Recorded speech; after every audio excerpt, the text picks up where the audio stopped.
Hey there, and welcome to Let's Get Weird, the podcast where we dive into the strange with Betsy Hurden and Dave Seatum. So get curious, because around here, things are about to get a little weird. Hello, everyone, and welcome to another episode of Let's Get Weird. I am here with my co-host, David Seatum. How are you this fine morning? I am great. How about yourself? I am fantastic. Thank you so much. Excellent. And you said we had some questions from viewers and the community. So, all right, lay it on me. What do we have going on? So the question is basically why do bad things happen to good people? Why do we have tragedy and disaster and chaos come into our lives? Also with that, if you're going the religious aspect, why would a loving God allow these things to occur? Yeah, this is a good one. This is a good one. I actually get this a lot, especially with people that come to me with illnesses such as cancer or terminal illness and or severe accidents happen and take a loved one from them, right? How can a God that's supposed to, take care of us and love us do something so cruel to us? So the way that I'm going to navigate the best way, the way that they're showing me the infamous say. So before we come down to earth, I've made it very clear. I am a knower that we have many experiences. This is not just you die, you go into the dirt and dust to dust, right?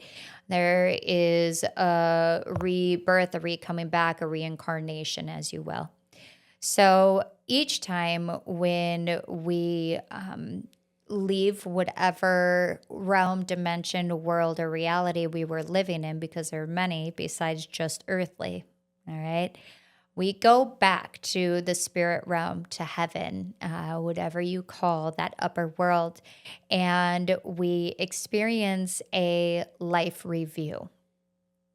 And this life review is to show what we learned, what we failed to learn, and different lessons that we have to experience again. So what's really cool about this, and I've talked with a lot of spirits on the other side, including my son, and how they've showed me this and how this plays out. And you get to choose. You get to choose if you want to see it almost like you're watching a movie and how this played out, how you were affected, how the other person was affected, how the collective was affected. Or you can be merged into that other person and see from their point of view. So it's helping teach those lessons, or you can be put back in this situation. Mine, this happens in seconds. It's downloads, right? So when we get over there, there is no concept of time. So it's just there, right? So based off of that information, then it's like, okay, next time I go back, I didn't learn my lesson in this. I didn't get what I needed from that. So I need to replay this again to see if I make a better choice and see if a choice can be made. All right. And we go through this almost role playing until we're ready to come back, until that alignment comes where we are ready for that soul to drop into a life form. All right. And it's making these contracts. There's this book that I love, and I've mentioned it before, The Little Soul.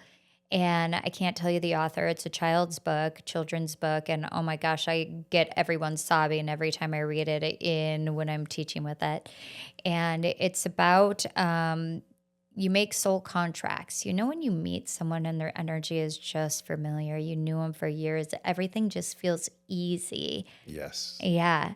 So this is someone that you've had a soul contract, a soulmate, if you will, right? And they could be a quick one, or where they're in just like for a season or a reason. And then you can have your lifetime ones. So it's almost like, okay, David, I want you to come into my life to teach me stillness, right? And that, or I want you to come into my life to teach me how to question things more, right? Because then it's the adversity of what I don't do. I don't question things.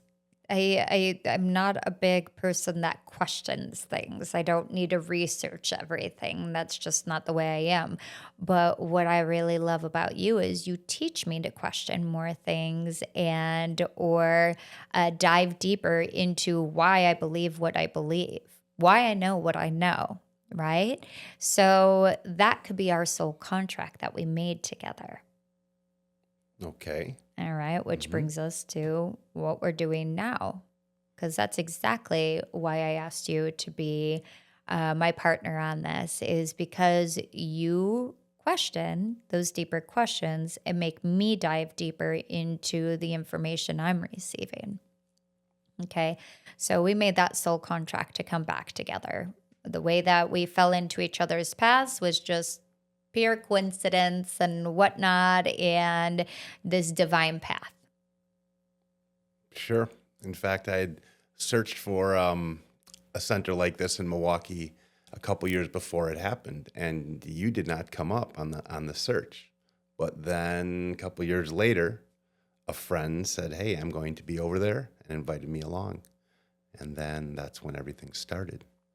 Yep.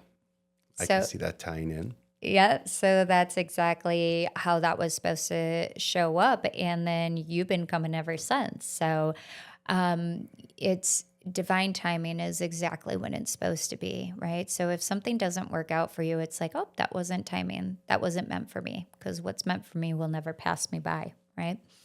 So, but there are opportunities where we are given the same lesson over and over, because until we learn it, we're going to get the same lesson over and over again. Mm-hmm. Can you think of some examples where that rang true for you? I can think of a very weird one that happened in the last 2 months for me. I've changed my diet, and a friend of mine gave me this as a thank you. Gave me the most fattening soup I think I've ever had. It was creamy chicken gnocchi soup. Wasn't in alignment with my diet, but it was so good. I couldn't just have one bowl. I had to have all 3 bowls over the course of 2 days. And, I felt it. A couple weeks later, I thought about that. Like, I didn't need to accept it. I didn't need to eat it that way. I could have given it to somebody else, however it happened. A couple weeks later, I'm going by a friend, and he's telling the menu that he's going to have. And it's not this soup, but then when I get there, he's like, "Oh yeah, I'm gonna have this soup I just heard about, this chicken gnocchi soup," and it's the same soup. And that's not a popular soup around here. I've never heard of it. I've never heard of it either. Yeah. But okay, then I end up getting there later than I expect, so I think I'm gonna miss the soup, but everybody else got there later too. So now the soup's back on the menu. And at the moment I go out to my car, he chose that moment to serve it to everybody. And so there was a big bowl of the soup right in front of me. And again, I had to make that choice right there. Do I just go along with the flow or go what was in alignment with me? And I said, "Hey, really appreciate that, but this doesn't work for me." He's like, "Just eat around the gnocchi. I don't care. I got plenty of it." So I had a respectful taste just to see what it was and move on. Now there's, I'm sure, lots of more serious examples that I could come up with, but this is the one that came to mind because, I don't know, never even heard of that soup. But yeah. Here it was. So I think I've passed the test. Yeah. I don't think I need to have that anymore, but it was a great soup, by the way. If you're into it, I fully approve of all the fat and all the carbs, but it's just not the choice I'm making right now. So yeah, you've got to have tons of stories yourself on the lesson not being learned the first time, and then... Yeah, I like to say I was a Mack truck girl for a long time. I'm not someone that learns lessons in a subtle way. I usually am the one that I get the 2x4, the 4x4 knocked over the head, but still I keep going back for more until I get knocked down by the Mack truck.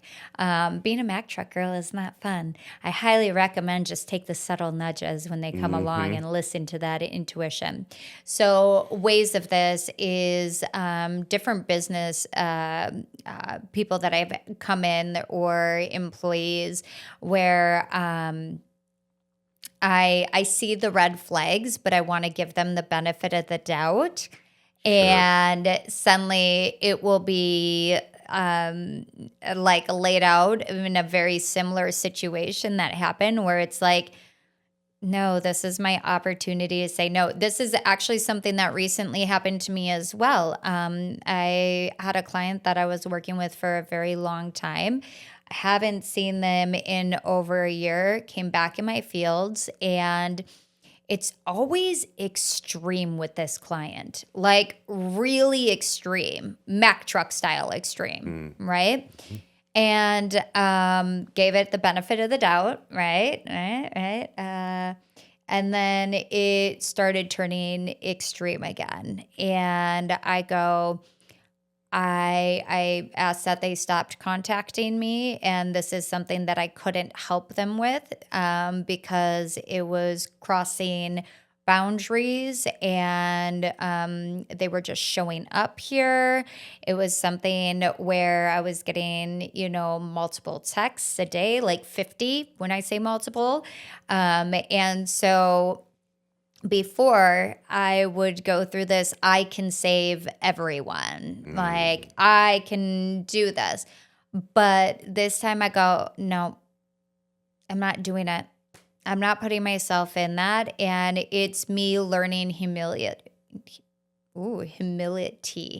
right? That I can't save everyone, and nor is it my job to save everyone. And what was happening is I would keep cleaning this person up, fixing them up, getting them on the right path, and they would go back into their family unit.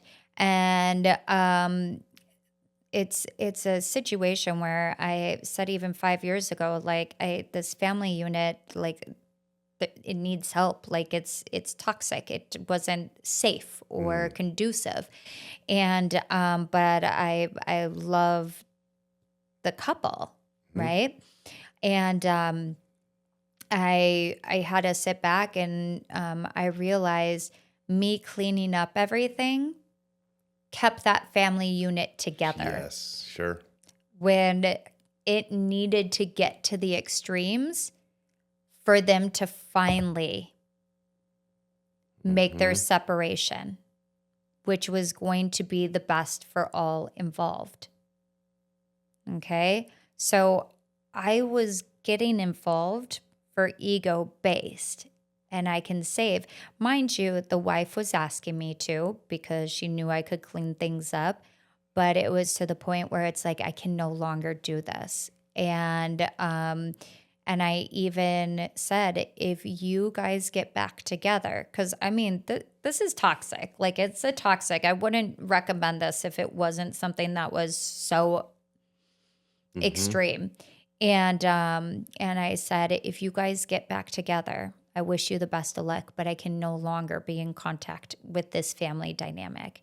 And sometimes I have to make those hard decisions, but my ego wants me to fix everyone and make sure everyone is happy and sees magic and everything like that. But that's not always the case. This is what they have to go through to then learn their lesson. And when it becomes tragic like this, where it's so extreme, these situations have to happen when we're not learning our lesson. It's a Mack truck. This gentleman is going through this extreme thing because the wife enables the behavior and no one's learning the lesson from it. So it has to get more extreme every time, until they both realize, all right, we are no longer a cohesive unit. Neither of us are growing anymore. We're actually lowering each other's vibration. There is so much fear base in that household and so much anger. And especially with children, I don't fuck around when it comes to kids. Mm-hmm. I don't mess around with that. So this was the Mack truck for both of them. And I had to stop steering the Mack truck and veering it off course. I had to allow it to collide into the situation. And even though from your perspective, you talk about it like for the two of them, I see it from the outside as everybody had their role in there. So everybody's learning something from there. You're also talking about the lesson that you're learning. Yeah. So when we go to somebody else for assistance, their energy is playing into it as well, as much as, and I've spent my life seeking out wise people, healers, intelligent people, elevated people of stuff. But there's that energy always. You're not separate from who you go to seek. Correct. Mm-hmm. And what was really interesting about this is I have a history of this very intense energy of like this stalker behavior, even from past relationships. So it was recognizing that this is something that I had, like, I'm not doing it anymore. Mm-hmm. And that I have to report it, and I have to make sure that I'm confronting it, because every time I was going through this back in my day, I wouldn't. And I would almost gaslight myself. Like, am I being mean? Like, they need my help and it's not their fault and da da da da da. And it's a mental illness behind it. And it's like, no. I had to stop making those excuses for myself and stop gaslighting myself. Do I feel safe? No, I do not feel safe. Do I feel like this is a relationship that I need to continue with? No, I don't. And this is all, like, I knew that he was sent to me because this has been 5 years of this work, that we were both supposed to learn something from it. Mm-hmm. I do not look at anything like, damn, that was a terrible, yeah, there's bad, like, uncomfortable situations, but it's like, damn, what lesson did I learn from this one? Okay, I haven't had this crazy energy for a while. Why is this showing back up? Right? Mm-hmm. And it's just this closing of a door. Like, hey, we're done with it now. We can shut that down now. So I just feel really blessed that I'm able to see that. And we do come into each other's lives. What do you say, for a moment, a season, a reason? What is it? I couldn't quote it better than that, but I know what you're talking about. Yeah. So everyone's brought to your life for a moment, a reason, a season, or a lifetime. And we're all here to help one another and play a role in it. So even that person at the grocery store that pisses you off, there is like a divine intervention behind that. My big thing is patience. I lack patience. People are like, you seem so patient. I'm like, good. I'm glad I'm learning. But I will get in a grocery store line. I promise I will pick the line that the person won't have the money on their card, or there will be lack of coupon. They're getting all their coupons, paying change, all that stuff. And I'm like, all right, just stand there. Just stand there. It's okay. But this is just a little bit more about soul contracts and our purposes together, and even the non-comfortable things are all for a reason, and we did make contracts to sign up for that. So just a little tidbit into that. All right. Well, you have anything else you'd like to talk about regarding the... I think we can go into a whole second part with that. And so we'll have part 2 of this and going a little bit deeper into that. All right. Sounds good. Thanks for listening to Let's Get Weird. To explore more, visit www.milluminate.me to check out our upcoming classes and experiences. Until next time, stay open, stay curious, and let's get weird.